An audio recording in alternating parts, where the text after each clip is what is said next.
Halo teman-teman, balik lagi dengan belajar bareng. Kali ini belajar bareng akan membahas tes formatif dari modul 2 pedagogi kegiatan belajar 2. Langsung saja kita ke nomor 1. Paradigma dan keyakinan guru mempengaruhi cara guru bertindak. Berikut merupakan cara pandang guru abad 21 tentang pembelajaran abad 21 yang paling tepat adalah titik-titik. A. Pembelajaran harus berpusat pada peserta didik aktif. B. Pembelajaran lebih berorientasi untuk menguasai konten. Tidak ya, karena abad 21 itu keterampilan 4C ya, fokusnya. C. Pembelajaran berpusat peserta didik dengan guru tetap aktif. Jadi antara peserta didik dan guru itu aktif, sama-sama mencari informasi dan lain sebagainya.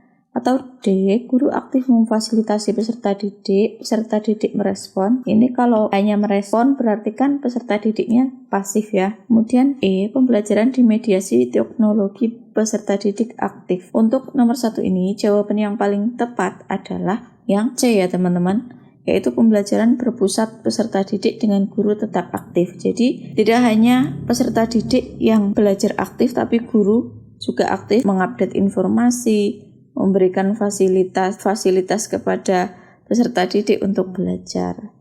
Lanjut kita ke soal nomor 2. Memahami karakteristik peserta didik dari aspek fisik, moral, sosial, kultural, emosional, dan intelektual termasuk dalam kompetensi titik-titik. Jadi teman-teman kan kompetensi guru itu ada 4 macam. 1 pedagogik, 2 kepribadian, 3 sosial, dan 4 profesional. Nah, pedagogik itu salah satunya adalah memahami karakteristik, atau pedagogik itu merupakan kemampuan untuk memahami karakteristik peserta didik serta pembelajaran, mulai dari merencanakan, melaksanakan pembelajaran, dan mengevaluasi pembelajaran itu sendiri.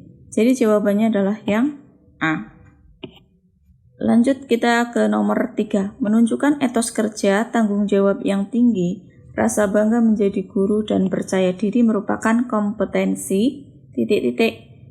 A. Pedagogik, B. Kepribadian, C. Sosial, D. Profesional, atau E. Intelektual. Kita ulangi, kita tekankan lagi bahwa kompetensi guru itu ada pedagogik, yaitu tentang penguasaan kemampuan kita mendidik, memahami siswa, mengadakan pembelajaran, evaluasi, memahami teori pembelajaran, prinsip-prinsip pembelajaran, bagaimana membuat RPP, menentukan tujuan pembelajaran, itu masuknya pedagogik semua. Sedangkan untuk kompetensi kepribadian itu merupakan kepribadian personal yang mencerminkan kepribadian yang mantap, stabil, dewasa, arif, dan berwibawa, menjadi teladan bagi peserta didik dan berakhlak mulia. Jadi ini tentang sifat-sifat yang melekat pada seorang guru. Misalnya ada berakhlak mulia gitu saja ya. Kemudian bisa menjadi teladan, dewasa, mempunyai etos kerja yang tinggi, tanggung jawab, jujur, dan lain sebagainya. Itu adalah kepribadian. Nah, bagaimana dengan kompetensi sosial? Kompetensi sosial itu hubungannya dengan orang lain, baik itu dengan sesama guru, kepala sekolah, orang tua murid seperti itu, dan masyarakat sekitar. Bagaimana dengan kompetensi profesional? Ini itu tentang penguasaan materi pelajaran yang disampaikan ya, dan bagaimana cara menyampaikannya. Itu seperti itu. Nah, jadi kalau menunjukkan etos kerja, tanggung jawab yang tinggi, itu merupakan kompetensi kepribadian ya, jawabannya yang B. Lanjut kita ke soal nomor 4. Berkomunikasi dengan orang tua, peserta didik, dan masyarakat secara santun, empatik, dan efektif, serta mengikutsertakan orang tua dan masyarakat dalam program pembelajaran guna mengatasi kesulitan belajar peserta didik merupakan kompetensi. Jadi ada kata kuncinya. Ada orang tua peserta didik, kemudian ada masyarakat. Itu kan hubungannya dengan orang lain. Maka sudah jelas ini adalah kompetensi sosial. Jawabannya yang C. Lanjut kita ke soal nomor 5. Memanfaatkan teknologi informasi dan komunikasi untuk berkomunikasi dan mengembangkan diri termasuk dalam kompetensi titik-titik. Jadi untuk kompetensi pedagogik itu mempunyai beberapa inti yang antara lain: 1. Menguasai karakteristik peserta didik dari aspek fisik, moral, sosial, kultural, emosional, dan intelektual. Yang kedua, menguasai teori belajar dan prinsip-prinsip pembelajaran yang mendidik. Yang ketiga, mengembangkan kurikulum yang terkait dengan mata pelajaran atau bidang pengembangan yang diampu. Yang keempat, menyelenggarakan pembelajaran yang mendidik. Kelima, memanfaatkan teknologi informasi dan komunikasi untuk kepentingan pembelajaran. Jadi, untuk memanfaatkan teknologi informasi itu merupakan salah satu dari kompetensi pedagogik. Jawabannya adalah yang A. Lanjut kita ke soal nomor 6. Menerapkan berbagai pendekatan, strategi, metode, dan teknik pembelajaran yang mendidik secara kreatif dengan mengintegrasikan teknologi merupakan kompetensi inti pedagogik pada aspek titik-titik. Jadi ada beberapa aspek dalam pedagogik itu yang antara lain itu menerapkan berbagai pendekatan ya. Itu merupakan penjabaran dari kompetensi inti pedagogik berupa penguasaan pada teori belajar dan prinsip-prinsip pembelajaran. Jadi jawabannya adalah yang B. Lanjut ke soal nomor 7. Melakukan penelitian tindakan kelas untuk meningkatkan kualitas pembelajaran merupakan kompetensi pedagogik pada aspek titik-titik. A. Penguasaan terhadap karakteristik peserta didik. Kalau ini tentang penguasaan latar belakang peserta didik secara moral, secara sosial seperti itu ya. Kemudian yang B. Penguasaan pada teori belajar dan prinsip-prinsip pembelajaran. Kalau ini tentang penerapan strategi, penggunaan strategi maupun pendekatan pembelajaran dalam kelas. C. Pengembangan kurikulum, ini tentang bagaimana kita menyusun tujuan pembelajaran dalam RPP. Yang D. Melakukan tindakan reflektif. Nah, dalam tindakan reflektif ini ada 3 aspek. Yang pertama itu melakukan refleksi terhadap pembelajaran yang telah dilaksanakan. Ya, di akhir pembelajaran diadakan refleksi pembelajaran. Kemudian yang kedua itu memanfaatkan hasil refleksi untuk perbaikan mata pelajaran. Jadi setelah refleksi itu ada perbaikan dan pengembangan atau pengayaan.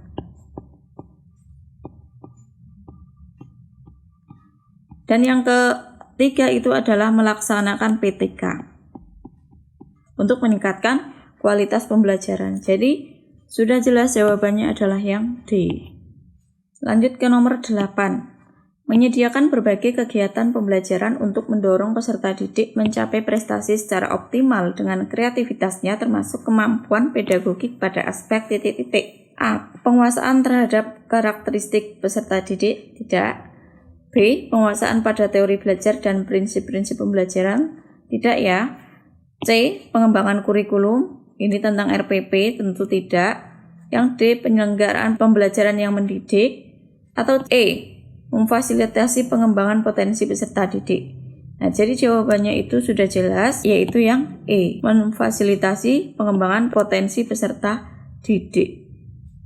Lanjut kita ke nomor 9. Berikut aspek penting dalam pengelolaan pembelajaran abad 21, kecuali titik-titik.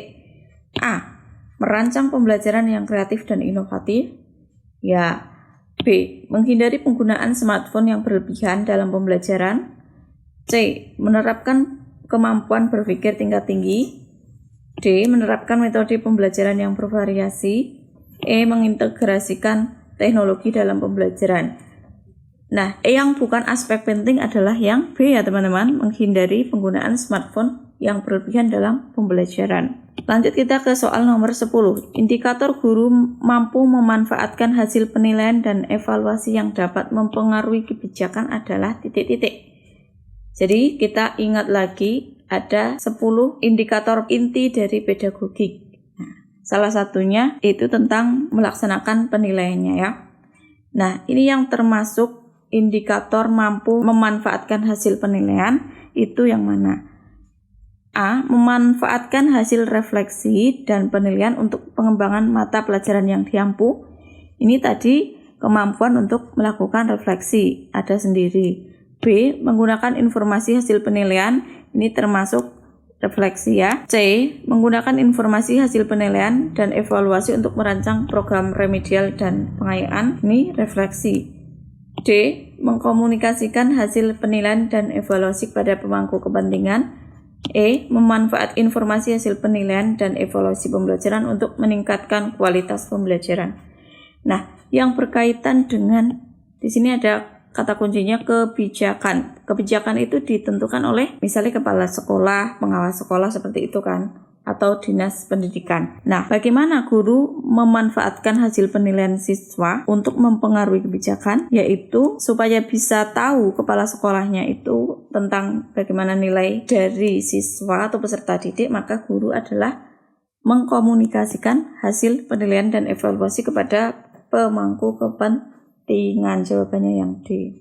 Demikian dulu ya teman-teman pembahasan kali ini. Semoga bermanfaat. Jangan lupa klik like, share, and subscribe. Terima kasih.